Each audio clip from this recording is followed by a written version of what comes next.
Hi everyone.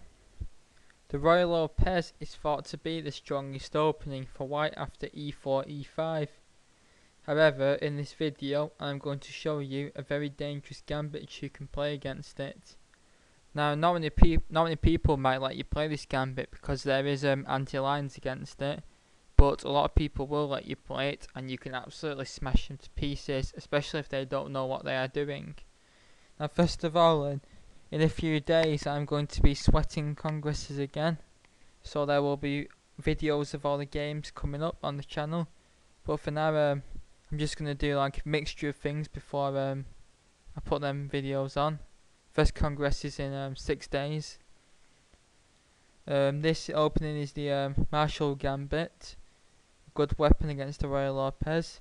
So it starts off with white will play e4 and you play e5, and then they play the Ruy Lopez. Then if you don't play the exchange line, then bishop a4, knight f6, castles.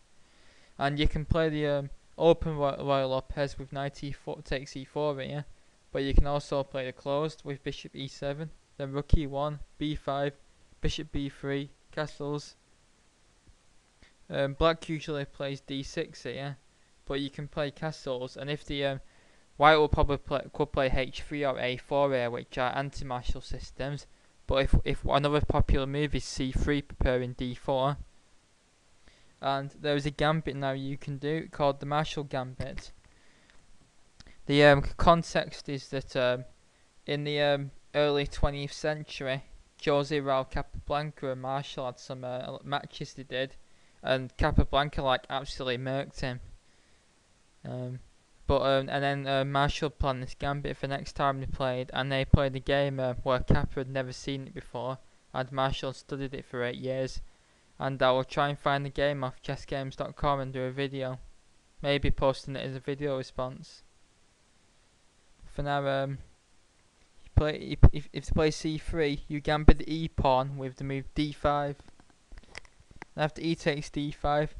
Interested, and once I faced the Marshall when I played e4 in a rapid game, and I thought I could survive because I knew a lot of the theory, but I was caught out by this gambit of e4, which is sacrificing 2 pawns to try and hack white up. But after d takes c3, e takes f3, the pawn shouldn't be taken because you can get hacked after queen takes f3 by bishop g4, say queen e3 and then rook e8. Black has a very dangerous initiative, and I was hacked by something like bishop c5 and knight e4 and a knight sack on g3 to force mate. It was absolutely awful. If you get this though, you should play d4, and after f takes g2, queen f3, bishop g4, queen takes g2, bishop d6. White has some compensation for the pawn, sorry black has, because white's king's open and white's queen side's undeveloped, and the c6 pawn could become weak. But this gambit isn't quite as good as the Marshall, but not many people know it. I don't even know what it's called, to be honest. And it's a good surprise weapon, especially for rapid play. But the real Marshall is knight takes d5, and now they will take the pawn. You take, and now c6. Marshall played knight f6 in the game, and we are going to see what happened to that. But c6 is the main move. And white will usually play d4, because the thing is, if you take a look at this position, what has black got for the pawn? He has open lines for his pieces, rapid development, and white's queen side is completely uncoordinated, and white will take some consolidating, and even then black's activity should get at least a draw. This gambit is very dangerous. Many a strong player has been speared by it. I mean, look at the compensation black has. Black's pieces are just flying out with devastating effect. It's been rumoured this summer that at the very top level, the Marshall Gambit piece are into a draw. But below then, black's attack is very dangerous. But you have to play it well, because if you go wrong, then white's a pawn up, and if he gets to an endgame, then that's bad. So you play bishop d6. This attacks the white rook and puts the bishop on a very aggressive square pointing at the white king. And after it moves, you now play queen h4. And now look at white's development compared to black's. All black's pieces and like bishops are pointing at white's king. The knight is well centralised. And now the best move is g3. h3 actually is hammered by bishop takes h3. the thematic sacrifice, g takes, queen takes. And now the threat is bishop h2, check king h1, bishop g3, king g1, queen h2 and queen f2, mate. And the only real good way to stop that is to give the exchange up with rook e5, and not many players will see that under the pressure. And after bishop takes e5, d takes c5, rook a d8. White has two bishops against the rook and pawn, but White's development is very bad and his king is wide open, and a rook cliff might come later, and White's going to be in serious difficulties. So White should play g3. And now queen h3, taking advantage of the space left behind. Now the square has been weakened, and now the queen cuts any potential king escapes off. And Black's now planning stuff like bishop g4 and all sorts of nasties. And it's very hard for White to defend, especially if he doesn't know the theory.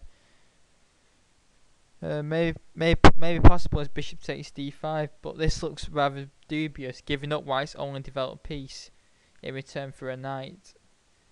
After c takes d5, no, queen f3. White is threatening to take on d5 and is also threatening queen g2, which would budge Black's queen because Black don't want to trade queens off. But Black's dangerous bishop pair gives him the advantage here and full compensation for the pawn. So rook e4 is best, planning rook h4, and White's queen is driven back, and then White might be able to counter attack. And now an interesting move I found, don't know if it's theory or not, is g5. A very sharp aggressive move which, although it weakens the king, it stops the rook coming to h4, and the pawn is immune because if it is taken then queen f5 forks the rook and the bishop, so Black would therefore be winning. So the best move is queen f3, which is a thematic move where White brings the queen to an active post and plans queen g2, swapping the queens off and trying to reduce the pressure his king is under. But look at White's development here, that's the problem. That's why the Marshal is played, because in this version of Ruy Lopez, White's queen side gets developed slowly, so Black is trying to take advantage of it with a quick attack. And now g4. Also possible is bishop f5, developing the bishop with tempo. A rook e1.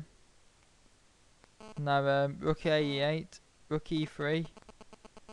If rook takes e8, rook takes e8, and amazingly enough, White is busted because there is no way to stop all the threats like rook e1 mate and bishop e4.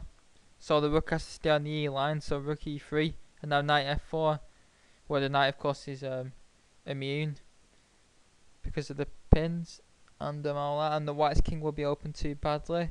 And here White is in difficulties. White's a pawn up, but again, lacking development.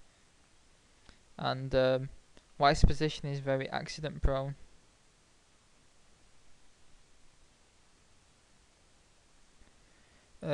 Also possible after bishop f5 though is knight d2, and if the rook is taken and then after knight takes e4, out of nowhere after being battered, White has got a winning attack.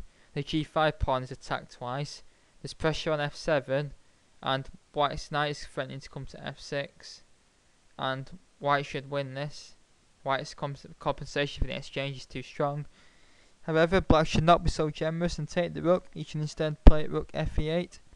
Now a4, White might play b4, c takes, h6, bishop takes d5, c takes d5, and rook e3. And White is all of a sudden 2 pawns up, but he's got pawn weaknesses. Black's got the bishop pair, White's bishop is doing nothing, and Black's queen is aggressively placed. And Black could even begin a pawn storm with his pawns and aim at White's king. And Black has got good attacking chances here, and despite the 2 pawn deficit, Black's position is a lot easier to play. Instead of bishop f5, you may want to play g4. Now queen g2, and now trade the queens off despite being a pawn down, because after bishop f5, Black's pieces are all in the game. Hardly any of White's are, and Black can create enough threats before White can consolidate the pawn, and Black's got enough play here for at least a draw. And this is just a brief taster to the Marshall Gambit. It's got a lot of theory. I would recommend looking it up. This gambit is very good because it's sharp, sound, aggressive, gives good practical chances for the pawn, and is very fun to play with. and also stops the because the Ruy Lopez could be quite boring and long, but in this it's just hack attack time, and this is a good recipe for an attacking player. When you play the Marshal though as black, you shouldn't be worried about losing material. You should go like in for a penny, in for a pound, and try and hack quite up, and you will always have enough activity for the pawn if you play correctly. And for now, I hope people who've struggled against the Ruy Lopez like this video. Please could you subscribe to us, like the Facebook page, follow us on Twitter. But for now, please leave any comments and thoughts. Thanks very much.